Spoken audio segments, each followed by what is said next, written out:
Good afternoon, everyone. Good evening. My name is Kim Carando. I am here in Claudia Aly's place today. She is not able to join us, but Claudia and I are on the same team at ISAC, the Illinois Student Assistance Commission.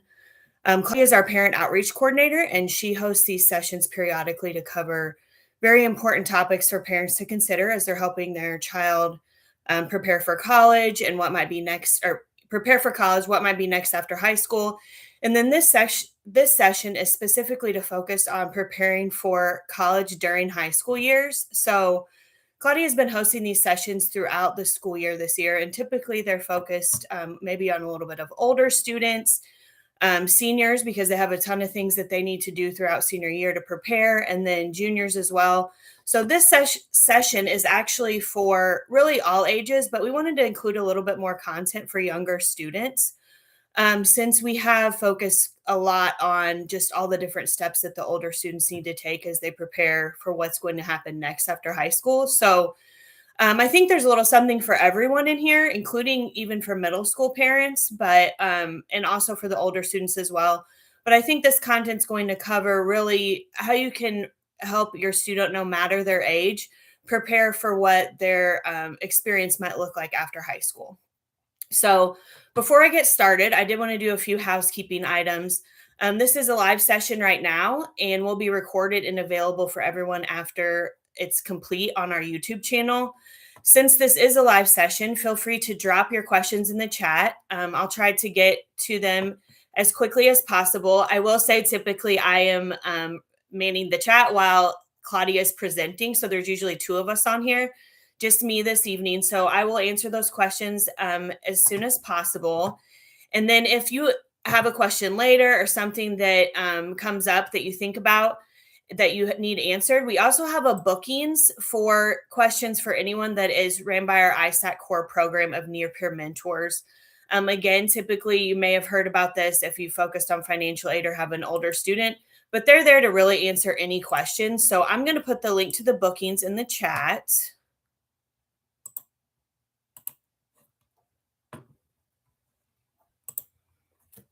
Okay, that's there for now or later, and will be saved there. And then I will go ahead and get started with our content. So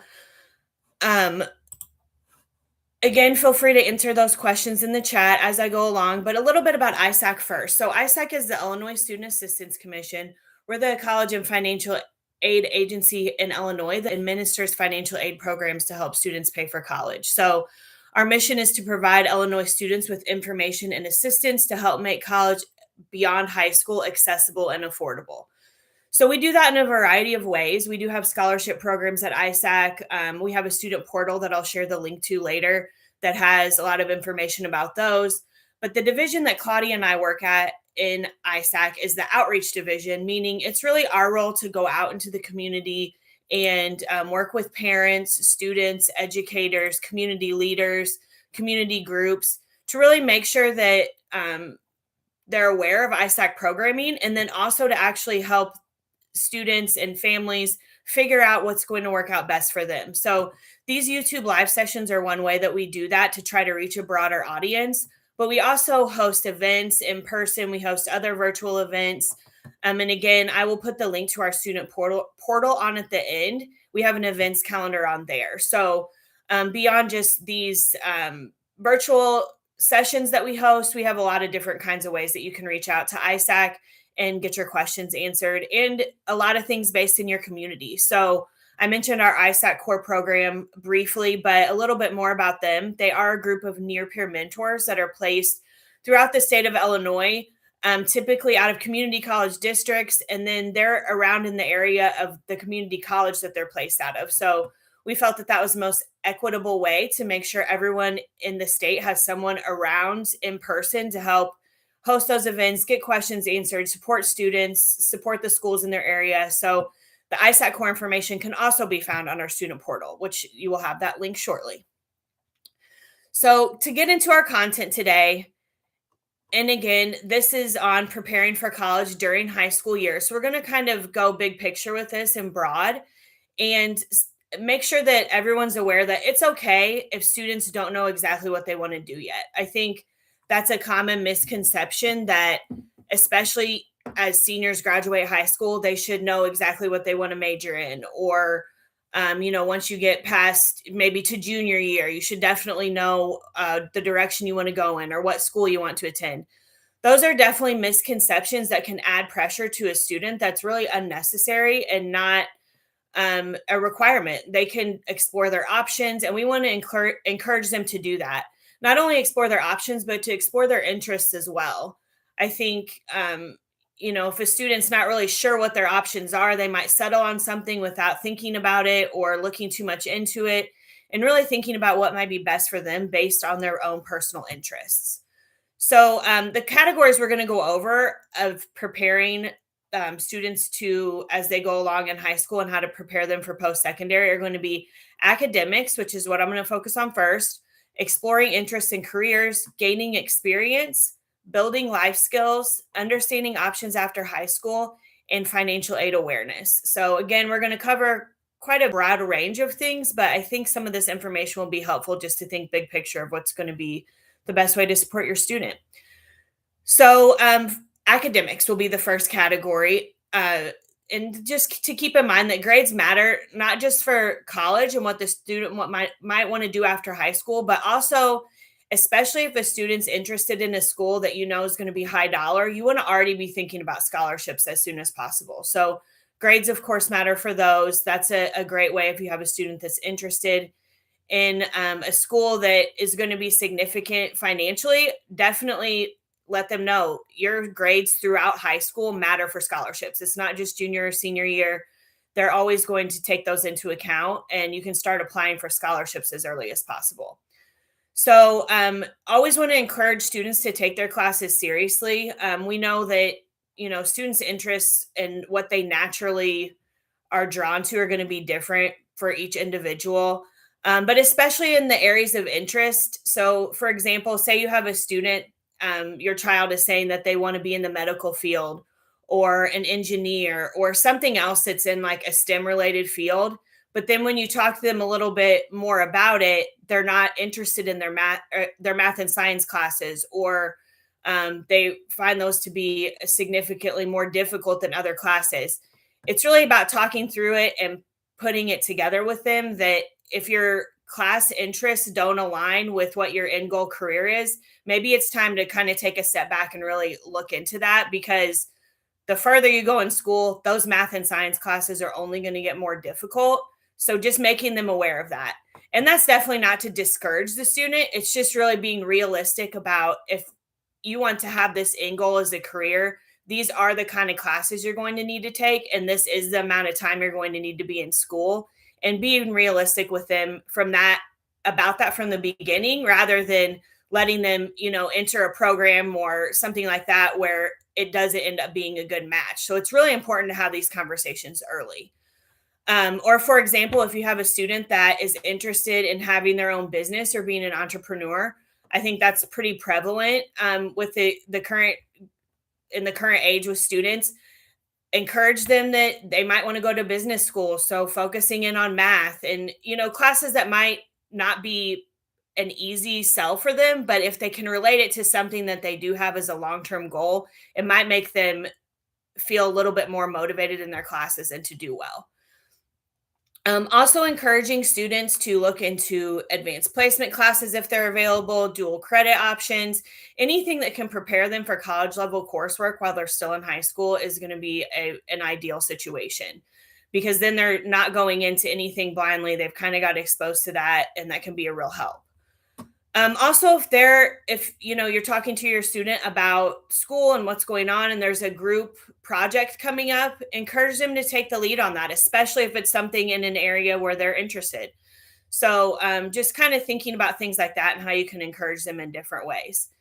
And then another thing for academics is always encouraging students to ask for help early if they're struggling. So asking them about how challenged they feel in certain classes, and if there's a certain area that they're really struggling in. A lot of schools have tutoring programs or options, maybe even after school, that might be available to students that they might not know about. So if you start talking to them about that as early as possible, that's going to be very helpful to keep them back on track rather than waiting until, they get a bad grade or, have a situation where there's been a few things happen. As soon as you start hearing that it seems like they might need some extra help, definitely encourage them to get that, but also instilling in them that it is okay, of course, to always ask for help.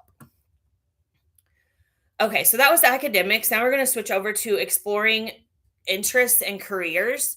At ISAC, we do have a few resources for this. So, um, just overall, students don't need to have one clear career objective in mind, even as they graduate high school. I mean, obviously, ideally, a senior would have a general idea of where they're headed, but a lot of college, especially if they're looking at a longer 4-year degree, maybe they can take their general eds and kind of explore that too.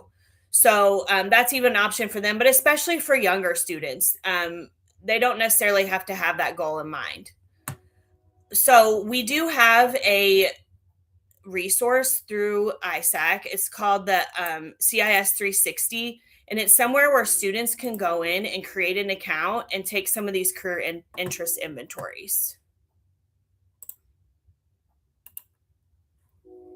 Okay, so I'm going to put this link in the chat, and I do.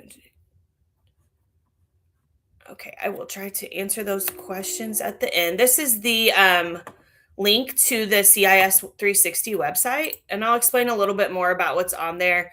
If you're familiar with career interest inventory surveys, things like that, this website does a great job at tailoring those to younger students, especially. There's even a junior version that is for middle school students, but it makes the interest inventories fun to take. It just asks them, would you prefer to do this or that? And takes their answers to say, okay, based on the things that you liked in this short quiz, I think some of them are, 5-10 minutes long. They don't take a long time.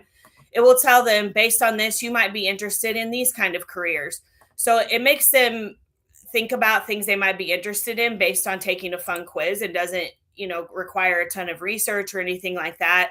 And it's just a good way for them to get involved in these things and also to be introduced to the concept of career clusters. So this is something we like to start talking to students about as early as possible. Basically, the idea that all careers are grouped into several clusters where, so say, for example, a student takes one of the inventories on the CIS 360 website and they get into the business and marketing category. They might think of, okay, the only thing I could do is have my own business or do advertising, which those two do fit in that category. But being put into a career cluster means that you're also going to get an extensive list of all the different careers that are in that category. So it really causes students to think outside the box of the exact career that they think of when they hear something. It could be a variety of different things to not really box themselves in or narrow themselves down. So it gives them a really good idea of what's all available there. There's a lot of information about all the different career clusters out there. And like I said, any career can be eventually put into one of those broader categories. But at ISAC, we think it's really important to just expose students to what all of those are so they can understand just the variety of careers that are out there rather than maybe the few that they've heard growing up or the careers that they know of people in their family, things like that. So it really gets them thinking more broadly rather than specific. Okay, so other ways that students can explore their career interests are through in-person things, not just looking online and doing research and taking the career inventories, but actually through real experiences and exploration. So encouraging student to maybe join, we'll use the business example since I was had already went into that one, to join the Future Business Leaders of America Club in high school if that's available.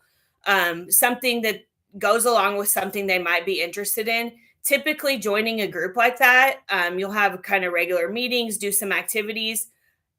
That type of exposure is going to help a student realize, okay, I do like this, or maybe it's not for me. So really just having those experiences early is going to help a student decide either way, because even that type of knowledge to say, okay, I don't like this, that's information too, right? It's not just only things I do like. Knowing what you don't like is also helpful information to decide where to go next. So encourage students to think about it like that and not think, oh, I did this and I failed because I didn't like it. It's not a failure. You're redirecting yourself in a different way to try to eventually find the thing that you are going to like, because something will end up in that category. Also, participating in just general school programs. Always keep your eyes out for different things that might be happening at the school. I know a lot of schools do career fairs, especially like in the middle school area, like in eighth grade, there might be something where students either leave campus to go on site visits, or sometimes community groups do career exploration events for that age of students to get them thinking about these things. So, really just kind of paying attention to what's out there and what's available. Also, just a simple one too is talking to people about their jobs, what they don't like and what they do like. Is it what you expected it to be before you got into this field? Things like that. And the great thing about encouraging that for students is it also improves their communication skills. It shows them how to relate with other people, to develop those interpersonal skills that are going to serve them well no matter what they do after high school, and also while they're still in high school as well. So, definitely encouraging them to do that. And maybe that can develop into some type of a mentorship situation where student does find someone who maybe they don't have the exact career they want, but they're successful in the way that a student can look up to and values their opinion, values their feedback. Having a mentor is always a good thing. And again, developing those communication skills will serve a student no matter what their path takes them during high school, after high school, and beyond. Okay, so another piece of this is gaining experience. And I know I mentioned that a little bit, but this would be a little bit more specifically focused for older students, just because they don't need as much supervision to do some things, or especially once a student has a driver's license and is maybe able to report somewhere on their own as a part time job, somewhere to volunteer. Maybe a student thinks that they're interested in getting in the veterinary area and or being a vet tech and wants to work with animals. Volunteering in an animal shelter would be a great way to start seeing what that would be like, because again, it might be something that sounds very appealing to a student, but then once they get in there and actually do it, it's probably going to go one way or the other. So encouraging them to do those things is super important. Also, those are for older students, part-time jobs, volunteering, and internship if possible, looking into those things as soon as they can. But for younger students, and especially now that we're nearing the end of the school year, thinking about summer programs and if there's a camp they can attend that really would expose them to like a computer camp or something that they're interested in, and either build on those skills or again help them decide if it's something that they're really interested in. These experiences just really help students build with their self-confidence, and again with those communication and self-efficacy skills, realizing they can do things on their own and kind of figure it out as they go. Those are great skills to start building as soon as possible, and as early as possible for students. Okay, so we're also going to get into building life skills. So these things can come from the type of experience I've been talking about, but these are things that are important no matter what area a student gets into, as far as a career or what they decide to study after high school, if they decide to do that. So things like time management. So maybe encouraging your student to track upcoming events, due dates, all those kind of things through a school planner, or even the calendar on their phone would work. Whatever works best for them. I think the conversation really is what does work best for you, because everyone needs to stay organized. Everyone needs to know about upcoming things on the calendar. So is it something that's on paper that is through a school planner that you get from your school, or does it make sense to use an electronic device, either a tablet or a phone? But just encourage them to really think through what's going to work best for them, because that really emphasizes the importance of staying organized or managing your time, things like that. And then another piece of that too is communication. So we all know that, the older a student gets, they're going to be expected to be checking emails, responding to people, engaging with people about things, about topics that to find out more, either for a career or, if they need to communicate with a teacher because their homework has to be late for a certain reason. Feeling comfortable having those conversations and communicating is a really important life skill that students can continue to build on as well. Also, these skills can make the transition after high school smoother the more they can be built up. And then something that's just as important as grades and the skills that we've been talking about is encouraging students to have a positive mindset. So, always having the importance of having a conversation with them about perseverance, staying focused. Things are going to come up that you don't expect, challenges, hurdles, obstacles. That's a part of life, and reminding students that the success they want in the future isn't something that's going to happen overnight. Remaining patient and making sure that those you kind of keep your eye on the goal, but to expect challenges along the way, and then also celebrate milestones as they happen. So if a student improves their grade over the duration of a quarter, maybe they started out with a lower grade because of a bad test score and they were able to improve that by the end of the quarter, celebrate that in some way. If it makes sense to provide incentives for students to do those things, especially for something as important as a grade or completing a project on time, or even if you had encouraged them to ask for help from a teacher or from a tutor and they were hesitant, but they did that on their own. Those are all things to celebrate with your students. So remaining positive and always trying to focus on the positive is going to provide them with a good structure to not only know that that's important for them, but continue on with doing that for themselves internally in times when you're not around to encourage them, and they can provide that own self encouragement. Okay, so understanding options after high school. This is just going to be a quick section on this. We have a few minutes left here, but the path, there isn't just one path after high school. It can be a variety of different things. We have trade and certificate programs for students, short-term programs where a student can learn a specific skill and then go straight into the workforce, or students can just go straight into the workforce. We also have community colleges that have great programs that can be completed and then enter the workforce, or a student can enter a community college program knowing that they intend to transfer to a university to complete their 4-year degree. Also, 4-year colleges there's a ton of them in the state of Illinois, a ton of public universities that offer great programs.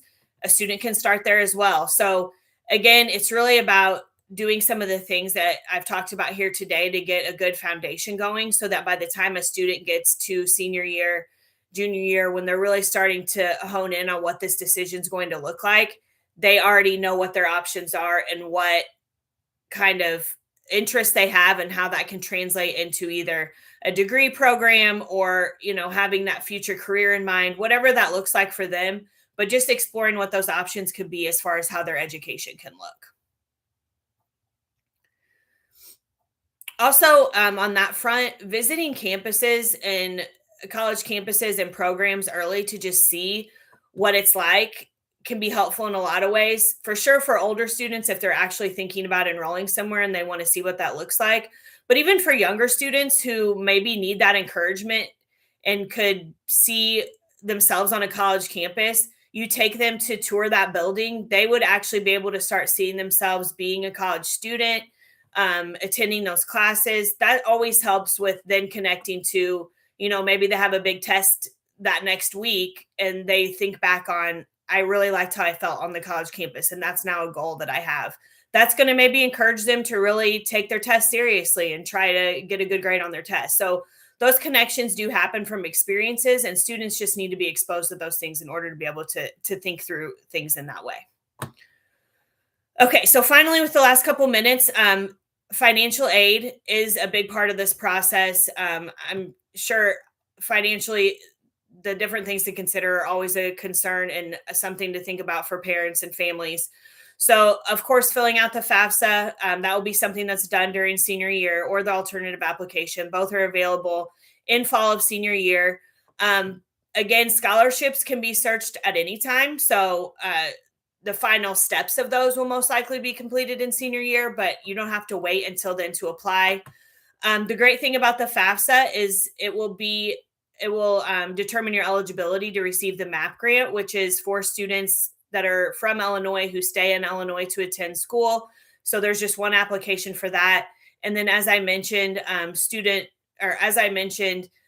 the staying in state for school is one aspect of it, but then also by filling out the FAFSA, you will also make yourself eligible for student loans as well. So really just having that one application to kind of check several boxes. Definitely want to fill out that FAFSA or alternative application as soon as possible at the beginning of senior year so you can get as much information as possible about making those decisions.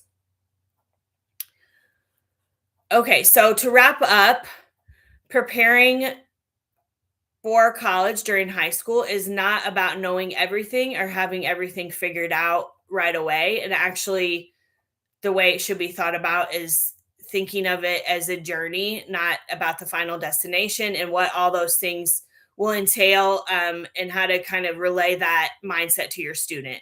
So it's about exploring your options, building the skills that I discussed, and then also staying open to the different opportunities that might present themselves along the way. Families, of course, play a huge role in this process, and staying informed is a really good first step. So I want to thank everyone that joined this evening and encourage you to continue staying up to date with the different programming that ISAC offers.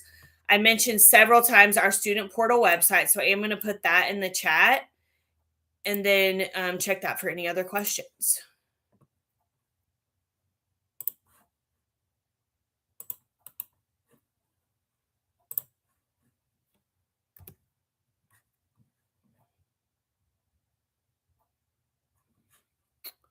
Okay, I think it's not a specific question, just kind of some comments about what I was discussing related to different fields that are available out there. Yeah, building computer science skills. The further time we go, it's only going to be more important that students have those skills. So, thank you for the feedback and input, and thank you for joining this evening. Hope you have a great rest of your day. Bye.